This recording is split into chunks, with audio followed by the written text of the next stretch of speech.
Hey, what's up, everyone? Nick Yuskevich here once again with Daily Fantasy Winners. We've got the next edition of Tee to Green here for you. And this is the Valero Texas Open preview, a tournament played down in San Antonio, Texas. Before I get into some of the details, though, about the golf tournament, I will just say this. This is probably one of my least favorite tournaments to research for and do content for. And the reason why is I think the statistical edges and just the edges all around that you can find in this tournament are pretty darn minimal. And obviously golf's a pretty high variance sport when it comes to daily fantasy, but even this week, even more so, it's higher variance. So if you're someone who only likes to play every now and then or play in some of the bigger events and you're wondering if you maybe want to play this week, this is a week I would recommend just passing on then. If you're someone that does like playing every week or you're kind of more of a hardcore daily fantasy player, yeah, sure, by all means, yeah, definitely go for it. But I would just say maybe you might want to limit your bankroll and maybe play some smaller stakes this week, or just not do as many lineups altogether when it comes to your GPPs or things like that. So just a little piece of advice, kind of disclaimer before we get into the content, but we'll dive into it right now. So what you need to know about this golf tournament. This is a weaker field again this week. It's slightly stronger than what it was last week at the RBC, but still players are kind of still in decompression mode from the Masters, and then as we see, people will start building it back up toward the Players Championship, which is in a few weeks over I believe it's Mother's Day weekend is when it usually is. And so in any case, this golf tournament was played at this point in time last year, meaning in terms of how the schedule laid out, it was played at, toward the end of April last year in 2016. However, the Valero was played a couple weeks before the Masters in years 2013 through 2015, and then it was played then they were back to around this time a couple weeks after the Masters in 2012 and 2011. And then prior to 2011, it was played in the fall and played at a different golf course. And so it's just it's important to note that this tournament's been played at some different points in the times of the calendar, and it's only been at TPC San Antonio, which is the host of the course that this tournament is at. It's only been there since 2010. So it's something to note for your course history research that you should only go back to 2010. And it's something to note that the timing of this tournament's changed a little bit, and the strength of this field has changed over the years, kind of dramatic, and not too dramatically. I mean, it's not like it's gone from one of the worst to one of the best, but it has changed decently, I'll just say, at least, in terms of the strength of the field year to year, pending when it's fallen kind of in the schedule. And so it's something to keep in mind that this is one of the trickier weeks to be doing course history research, so, and tournament history research. So in any case, let's move on to the details of the golf course. Like I said, at TPC San Antonio, it's specifically the Oaks course, a par 72, tips out, I believe it's 7,433 yards. There's 6 potential eagle holes on this course. There's 3 on the front, there's 3 on the back.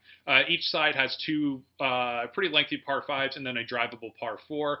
The 3 holes in the front, both par 5s are slightly over 600 yards, and then the par 4 is 342. So we're only going to see, all the eagle potential, really, especially on this course, depends completely on what the wind's doing, where the pins are at, and just kind of the conditions overall, and where the tee markers are set up. So that's going to play a big factor. But it's just on the front side, we're only going to see a couple eagles on each of those 3 holes. Then on the back side, the par 5s are slightly shorter.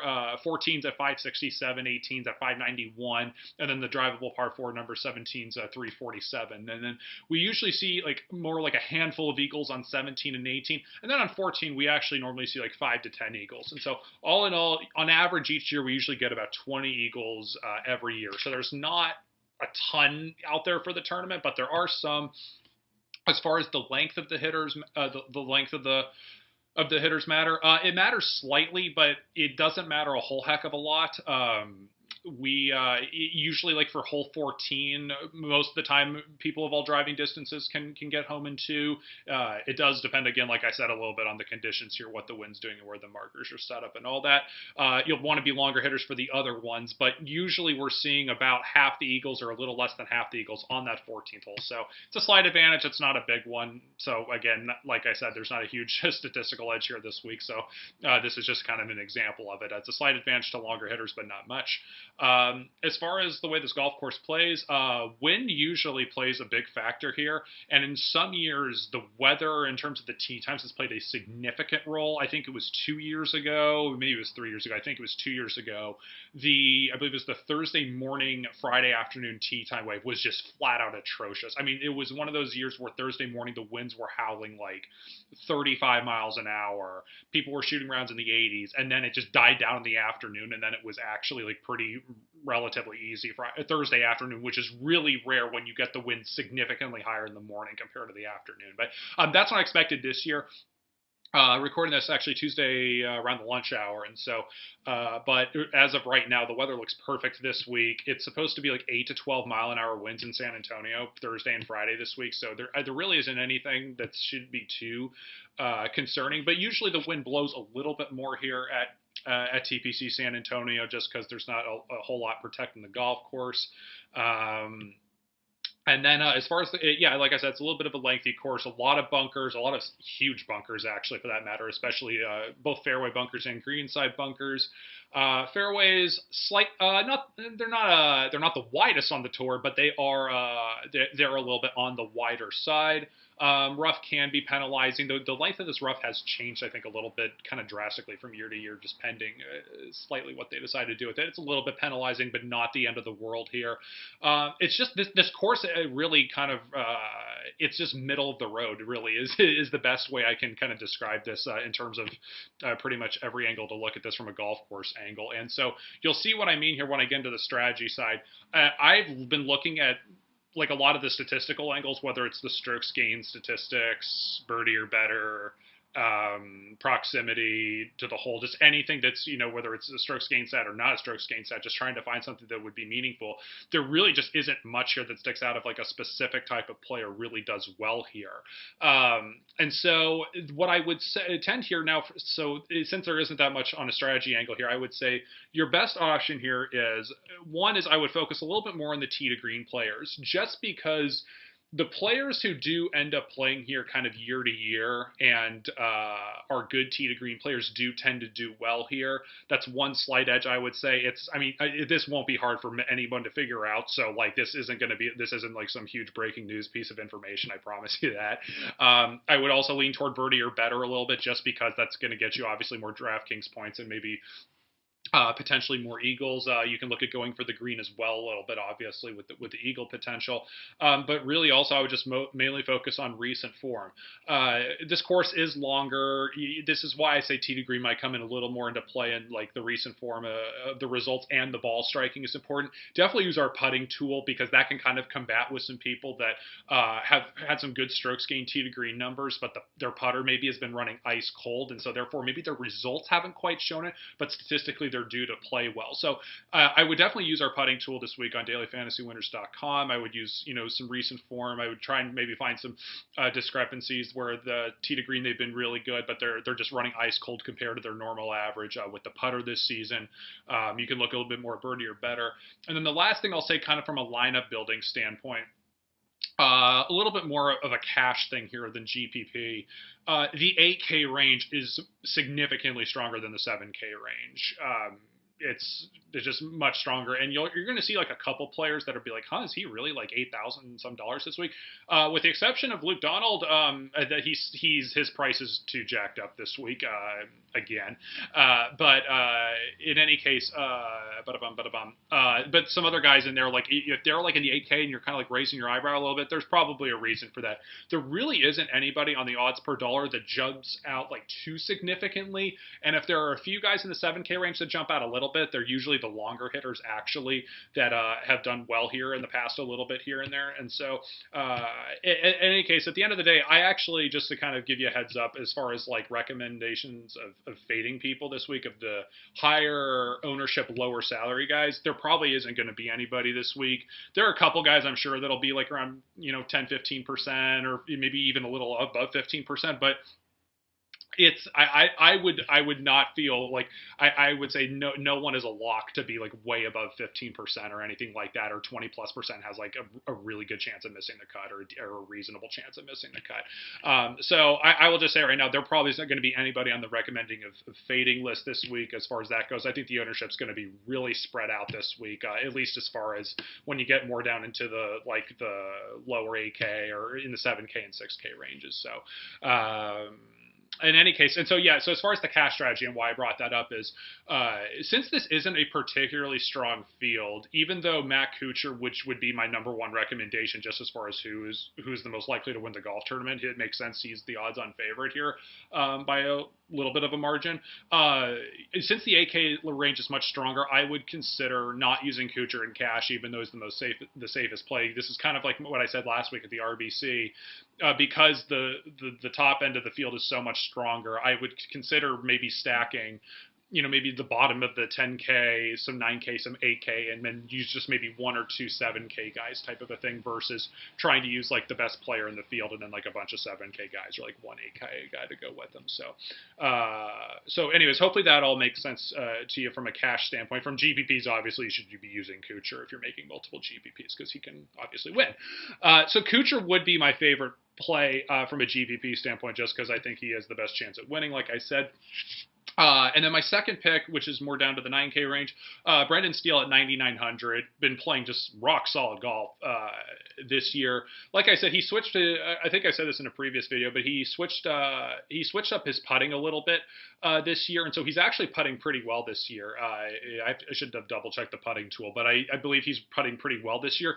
But since he made these tweaks last year, he has been putting significantly better since. And I just think, if you do your research a little bit with sometimes with putting, and you can find certain things with guys where it's like, okay, they're just running hot or cold, or they've actually made some adjustments, whether it's like a change of the equipment of the putter, the change of their grip, and there's something statistically showing consistently. Steele is somebody that's making a lot more putts, short and mid range over the last year or so. His tee to green game has been awesome. The results have shown it. 9,900, considering this field's actually a pretty reasonable price for him, even though obviously you're probably used to more seeing him in the 7K range. 9K is actually, or 9,900 is perfectly fine for him, considering who is around him. And then, like I said, for the cash angle, there's a couple other guys around there you can build around him. You could pair up Ryan Moore and Brendan Steele. I think are both good for cash plays. You could pair up in there and then try and grab a couple of those guys in the 8K range. I'll dive into more of the specifics on pretty much all the guys. I'll try and dive in a little bit more today on everybody from Kuchar all the way down through at least through the 9K range, maybe even through the 8K range specifically, and then I'll give like my favorite plays for the 7 and 6K ranges as usual. And so that is pretty much it as far as this tournament goes. One piece of bad news here. Tomorrow, meaning Wednesday, because today's Tuesday when I'm recording this, I'm going to be out of town for pretty much the entire day. I will be up in the morning. I'll be here for a little bit in the morning, but I'll be leaving. I'll be leaving later in the morning or early afternoon tomorrow, and I will be gone until pretty late Wednesday night, and so I will not be able to interact with people too much in the forum this week. I'll respond to people maybe if I get a chance when I get back home, but it will not be till pretty late in potential. I'm not exactly sure what time yet, but it might be after you go to bed or pretty much sure after you want to set your lineup. So I would double check weather on your own. I think it's going to be fine no matter what, the way it looks right now, but just double check on the weather. But I will have all the lists and the picks and the elaborations on the players up before I leave tomorrow. And so hopefully we'll get everything done a little bit more proactively this week. And then as far as down the road here, the next couple weeks, lastly, the Zurich Classic of New Orleans is next week. That's going to be interesting just because that's usually like a traditional, 18-hole PGA tournament. But this year it's a team event. They are switching up the format completely, which I'm incredibly excited about personally, just because I wish there were a few more non-stroke play events on the PGA Tour. But from a DraftKings or Daily Fantasy standpoint, or even FanDuel for that matter, I should say now, I don't know what their plan is on that, if they're even going to have an event or how they might even incorporate it. They haven't done anything with the WGC match play, so my guess is they're not going to do anything next week for the Zurich, but I'm not 100% sure on that either. So If there is no Zurich next week, that means there will be no Tee to Green. I don't even know if there's a European Tour event next week, but I won't be doing anything for that either way.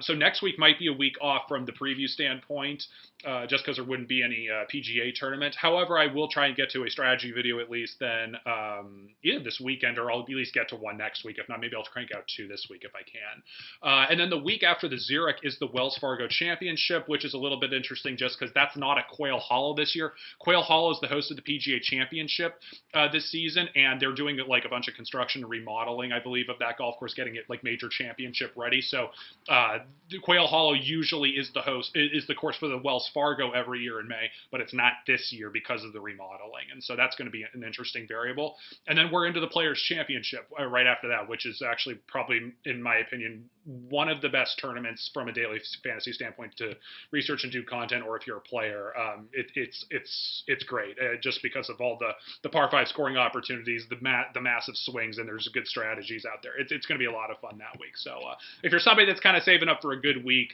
that might be the week to do it, is saving up for the players. But anyways, that's all I got for this video. So check out the rest on DailyFantasyWinners.com Tuesday and Wednesday. And please remember to like and subscribe to our YouTube channels and videos. And then I'm at Nick Yuskevich on Twitter, and Daily Fantasy Winners is on Twitter as well, at DFantasyWinners. All right, good luck, everybody.